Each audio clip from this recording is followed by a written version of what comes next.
Heroin बरामद किया। पूरे मामले में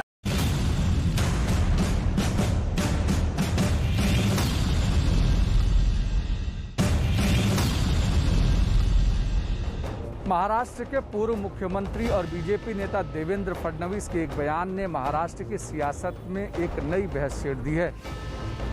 अक्सर हर बात पे ठाकरे सरकार को घेरने वाले देवेंद्र फडणवीस ने कहा कि शिवसेना उनकी कोई दुश्मन नहीं है।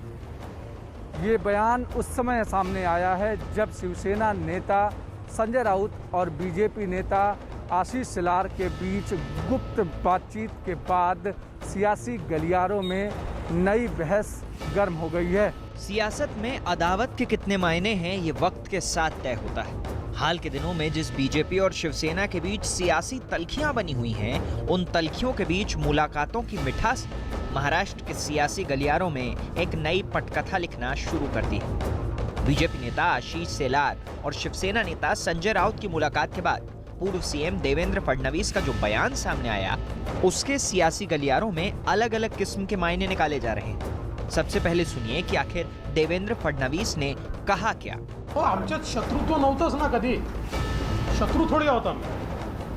आमचे वैचारिक मतभेद झाले कारण आमचा हात सोडून आमच्यासोबत निवडून आलेले आमचे मित्र आमचा हात सोडून ज्यांच्या विरुद्ध निवडून आले त्यांचा हात पकडून निघून गेले।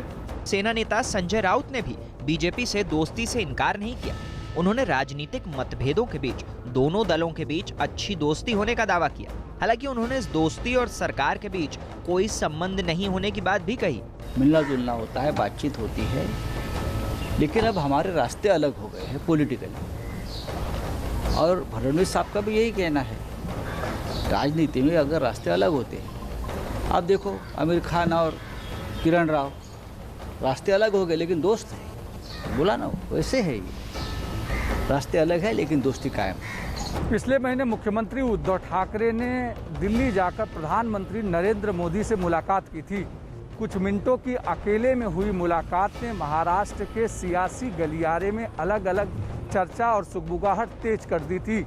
हालांकि उसके बाद मुख्यमंत्री ने मीडिया से बातचीत करते हुए बताया कि ये मुलाकात आरक्षण के मुद्दे को लेकर थी, लेकिन उसके बाद से बीजेपी का शिवसेना के प्रति सॉफ्ट कॉर्नर होना महाराष्ट्र की सियासत में चर्चा का सबब बना हुआ है।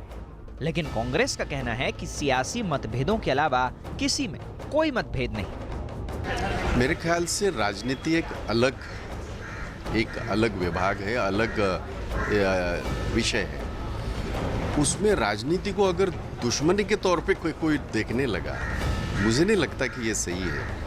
और एक जिसको कहते हैं ना, एक स्ट्रांग राजनीति वही होती है, हमारे मुद्दों की लड़ाई है। चाहे हम भी विपक्ष में थे, हमारे मुद्दों की लड़ाई, ये कोई जाति दुश्मनी थोड़ी है। फडणवीस जी ने कल स्टेटमेंट दिया है कि बीजेपी और शिवसेना में दुश्मनी नहीं है।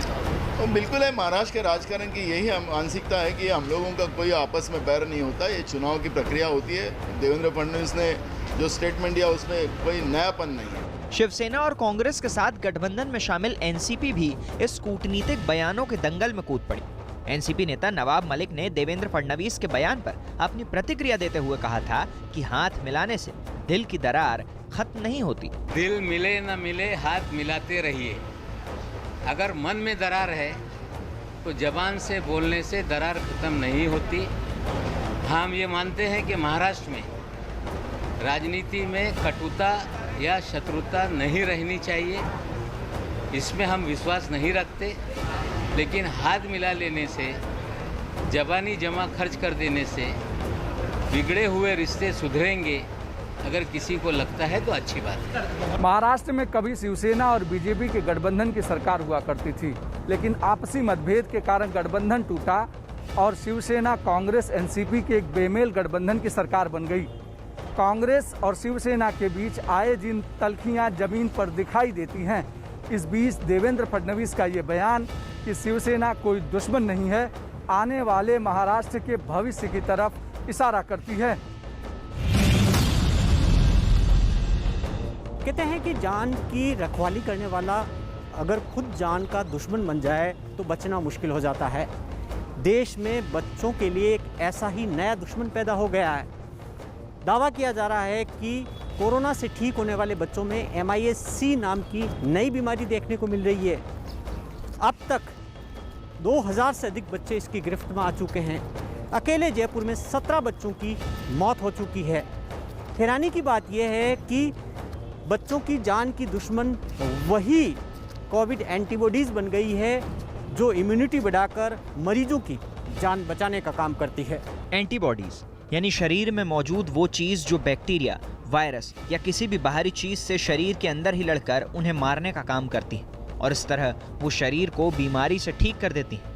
कोरोना की वैक्सीन भी शरीर में एंटीबॉडीज बनाती है जो कोरोना वायरस को हराकर शरीर की रक्षा करती है। लेकिन इन दिनों कोरोना से जान बचाने वाली यही एंटीबॉडीज बच्चों के लिए जानलेवा साबित हो रही हैं, क्योंकि यही एंटीबॉडीज अगेंस्ट कोरोना यानी कोरोना को हराने वाली एंटीबॉडीज की वजह से बच्चे MIS-C यानी कि multi system inflammatory syndrome in child नाम की बीमारी के शिकार हो रहे हैं। दावा किया गया कि जयपुर में अकेले JK लोन अस्पताल में MIS-C के शिकार 154 भर्ती किए जा चुके हैं। इनमें से 17 बच्चों की इसी बीमारी से मौत हो चुकी है, जबकि देश भर में 2000 से ज्यादा मरीज बच्चों के सामने आने का दावा किया गया। MIS-C के लक्षणों वाले पेशेंट आ चुके हैं और उनके अंदर करीब 17 बच्चों की डेथ हुई है और उसके अलावा पेशेंट आ रहे हैं। मतलब फिगर एवरीडे चेंज हो जाता है, लेकिन आज की तारीख में 154 पेशेंट JK लोन में MIS-C की भर्ती हो चुके हैं। जानकारों का मानना है कि कोरोना से ठीक हुए बच्चे इस बीमारी की चपेट में ज्यादा आ रहे हैं। असल में कोरोना से ठीक होने के बाद इनमें एंटीबॉडीज़ काफ़ी ज़्यादा हो जाती है, जिससे ये MIS-C का शिकार हो जाते हैं। एंटीबॉडीज़ ज़्यादा बनने की वजह से इम्यून रेस्पॉन्स हाइपर एक्टिव हो जाता है, जिससे शरीर का कोई भी अंग डैमेज हो सकता है। आसान भाषा में समझें तो शरीर का इम्यून सिस्टम ही शरीर को नुकसान पहुंचाने लगता है। डॉक्टरों के मुताबिक इन बच्चों में दिल, किडनी, लीवर और आँखों को ज़्यादा खतरा रहता है। कई दफ़ा ये बीमारी जानलेवा भी साबित हो सकती है। डॉक्टरों के मुताबिक इस बीमारी का पता लगाने के लिए 2 टेस्ट कारगर साबित होते हैं। एक कोरोना की जांच करने वाला RT-PCR टेस्ट और दूसरा कोविड एंटीबॉडीज टेस्ट। इसके लक्षणों की बात करें तो इस बीमारी के शिकार बच्चों को 3 दिन से ज्यादा दिनों तक तेज बुखार रहता है, जो सामान्य दवा से ठीक नहीं होता। स्किन पर रैशेस यानी कि निशान पड़ने लगते हैं, शरीर में सूजन आने लगती है और आंखें लाल हो जाती हैं। इसके अलावा पेट में दर्द और धड़कनों का बढ़ना भी बीमारी के लक्षणों में शामिल है। डॉक्टरों का दावा है कि 54% मरीजों के दिल की धड़कनों की जांच करने वाला टेस्ट ECG सामान्य नहीं पाया गया, जबकि दिल और लंग्स के आसपास पानी भर गया था। इन्फ्लेमेटरी रिस्पॉन्स है शरीर का, वो अनकंट्रोल्ड हो रहा है और अनकंट्रोल्ड इन्फ्लेमेशन होने से क्या हो रहा है कि आपके पास वायरस तो है नहीं, अब ये जो एंटीबॉडीज़ हैं वो शरीर को ही डैमेज कर रही हैं। देश भर के कई राज्यों में इस बीमारी ने मुश्किलें बढ़ानी शुरू कर दी। इसके लिए केंद्र सरकार ने राज्यों को अलर्ट भी जारी कर दिया है। जिन राज्यों को अलर्ट किया गया है उनमें राजस्थान के अलावा दिल्ली, गुजरात, केरल और पंजाब शामिल है। बताया जा रहा है कि कोरोना से ठीक होने के बाद 1 हफ्ते से लेकर 6 हफ्ते के बीच इस बीमारी के लक्षण दिखाई देते हैं। डॉक्टरों का मानना है कि MIS-C के शिकार बच्चों को बचाने में ज़रा सी भी देर भारी पड़ सकती है। अगर समय रहते इस बीमारी के लक्षणों को पहचान कर समय पर अस्पताल ले जाया जाए तो आसानी से वो ठीक हो जाते हैं। इस बीमारी को लेकर डर इसलिए भी ज़्यादा है कि ऐसी आशंका जताई जा रही है कि कोरोना की तीसरी लहर का असर बच्चों पर सबसे अधिक हो सकता है। ऐसे में पहले से डरे माता पिता के सामने बच्चों का ये नया दुश्मन और डर पैदा कर रहा है। लेकिन ऐसे हालात में अगर जागरूक और अलर्ट रहे तो बच्चों को इस बीमारी से आसानी से बचाया जा सकता है। कोरोना से बचाव के नियमों के पालन में बरती जा रही जबरदस्त लापरवाही की वजह से आज फिर दिल्ली के एक बड़े बाजार को बंद करने का फैसला किया गया। इस बार दिल्ली की लाजपत नगर की मशहूर सेंट्रल मार्केट को अनिश्चित काल के लिए बंद कर दिया गया। प्रशासन ने साफ साफ कहा है कि कोरोना प्रोटोकॉल का पालन नहीं किए जाने की वजह से ये सख्त फैसला लेना पड़ा। और जब ये फैसला हुआ तो इसका असर लाजपत नगर के सेंट्रल मार्केट में नजर आया, जहां भीड़ भाड़ की जगह सायरन बजाती पुलिस की गाड़ियां दिखी।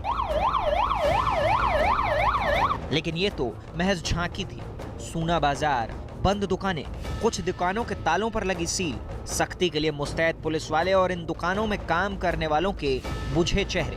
बाकी कहानी पूरी करती नजर आई। इसमें कुछ हमारी भी जिम्मेदारी बनती है, बट लोगों ने कुछ किया नहीं, इस चीज़ का पालन नहीं किया प्रॉपर तरीके से। मास्क एंड सैनिटाइजर वगैरह एंड सोशल डिस्टेंस वो इन लोगों ने पालन नहीं किया, इसकी वजह से कहीं ना कहीं कार्रवाई की गई है। हालांकि कुछ दुकानदार इस सख्ती की वजह मार्केट से जुड़े संगठनों की खींचतान को बताते दिखे। हमारी जो मार्केट है इसमें कई सारी एसोसिएशन हैं, उनमें तालमेल है नहीं।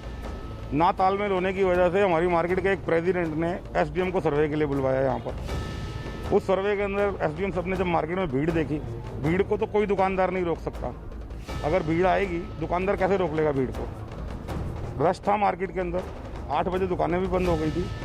एसडीएम साहब ने उसके बाद जो 5-6 दुकानें सील करी और रात को उन्होंने 12 बजे एक सर्कुलर कर दिया कि भाई 5 तारीख से 12 तारीख तक मार्केट बंद रहेगी, फर्दर ऑर्डर तक। दिल्ली में कोरोना से बचाव के नियम टूटने पर ऐसी कार्रवाई पहली बार नहीं हुई है। प्रशासन तीसरी लहर की चेतावनी के बीच किसी तरह की कोताही बरतने को तैयार नहीं, इसीलिए लॉकडाउन में ढील के बावजूद कई बाजारों को कुछ वक्त के लिए बंद किया गया। ऐसे बाजार तभी खोले गए जब वहां के व्यापारिक संगठनों ने कोरोना नियमों के पूरी तरह पालन कराए जाने के इंतजाम किए। लाजपत नगर का सेंट्रल मार्केट प्रशासन की सख्ती का शिकार अकेला बाजार नहीं, दिल्ली के ही सदर बाजार की रुई मंडी को भी 2 दिनों के लिए बंद कर दिया गया। प्रशासन को गीता कॉलोनी में सबसे ज्यादा उल्लंघन खाने पीने की दुकानों पर मिला, तो प्रशासन ने बिना देर किए यहाँ 4 दुकानों को सील कर दिया। गांधीनगर मार्केट में एक साथ 12 दुकानों को सील कर दिया गया। 29 जून की रात को प्रशासन ने लक्ष्मी नगर मार्केट को 5 दिनों के लिए बंद कर दिया था। इससे व्यापारी काफी परेशान हो गए थे। दुकानदारों से फिर कभी ढिलाई नहीं करने का भरोसा मिलने के बाद प्रशासन ने 3 दिन बाद ही मार्केट को खोलने की इजाजत दे दी।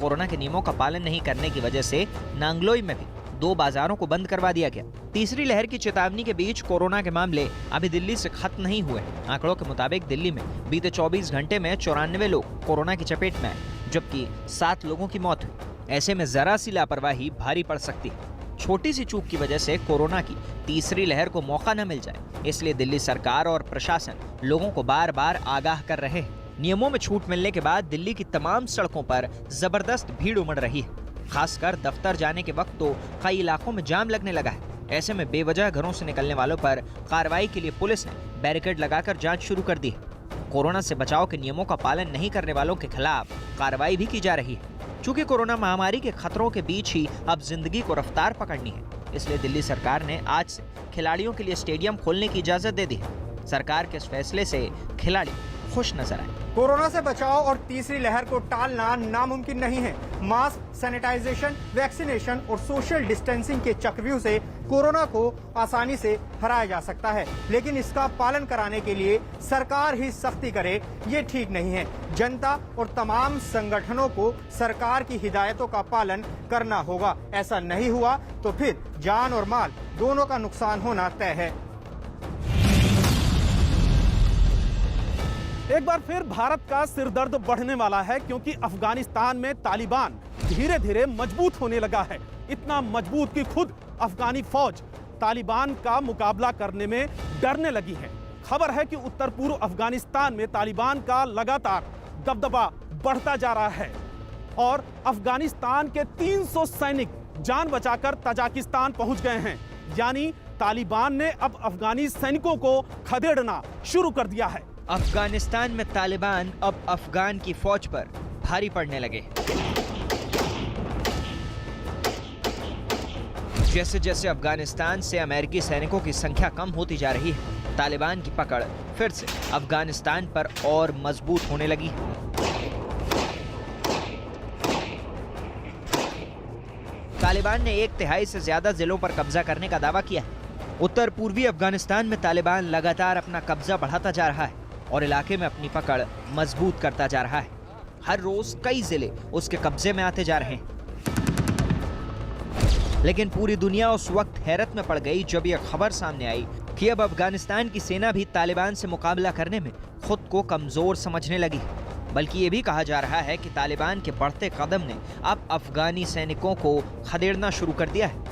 ताज़ा खबर यह है कि तालिबान के खदेड़े जाने के बाद अफगान सुरक्षा बल के 300 सैनिक अपने देश की सरहद लांघकर पड़ोस के ताजिकिस्तान में पहुंच गए। ताजिकिस्तान की राष्ट्रीय सुरक्षा की राज्य समिति ने 300 अफगान सैनिकों के आने की पुष्टि की। समिति ने यह भी दावा किया कि बदख्शान प्रांत से लगी सीमा से ही सैनिक आए।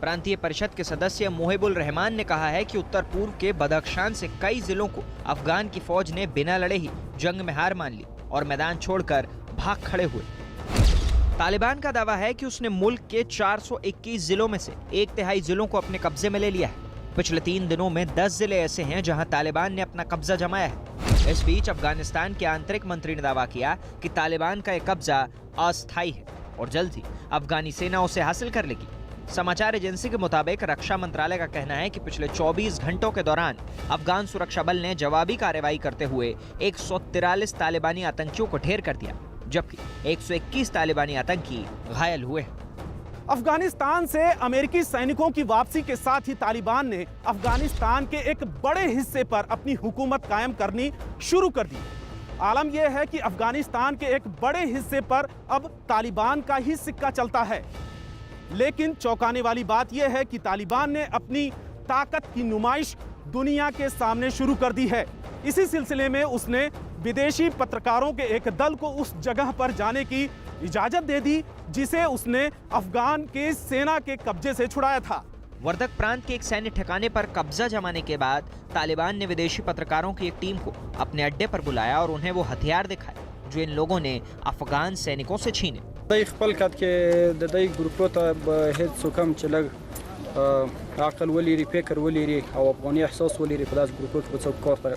ब्रिटिश ब्रॉडकास्टर के पत्रकारों को वर्दक प्रांत में सुल्तान खिल सैन्य अड्डे पर तालिबान ने बंदूकें, विस्फोटक और वाहन, अमेरिकी सरकार की कुछ लेबल वाली संपत्ति सहित पूरा हथियारों का जखीरा दिखाया। अफगानिस्तान के इस्लामी निज़ाम राशि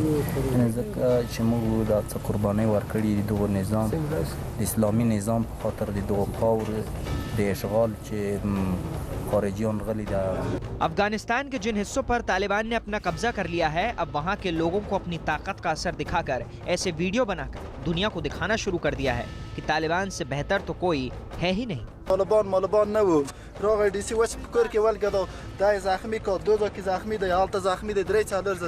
अफगानिस्तान में अपनी पकड़ कमजोर होती देख अफगान सरकार ने फिलहाल चुप्पी साध रखी है। एक तरफ तालिबान है जिसने अपने प्रोपेगेंडा वीडियो के जरिए पूरे अफगानिस्तान समेत दुनिया भर में दहशत फैलानी शुरू कर दी है। दूसरी तरफ अफगान सरकार है जो चुप्पी साध कर बैठी है। यहाँ तक कि अफगानिस्तान सरकार में मंत्री और अधिकारी आम लोगों को तसल्ली तक नहीं दे पा रहे हैं, लेकिन कुछ अधिकारी आम जनता में आकर उन्हें भरोसा दिलाने की कोशिश जरूर कर रहे हैं, लेकिन उनकी सुनने वाला कोई नहीं है।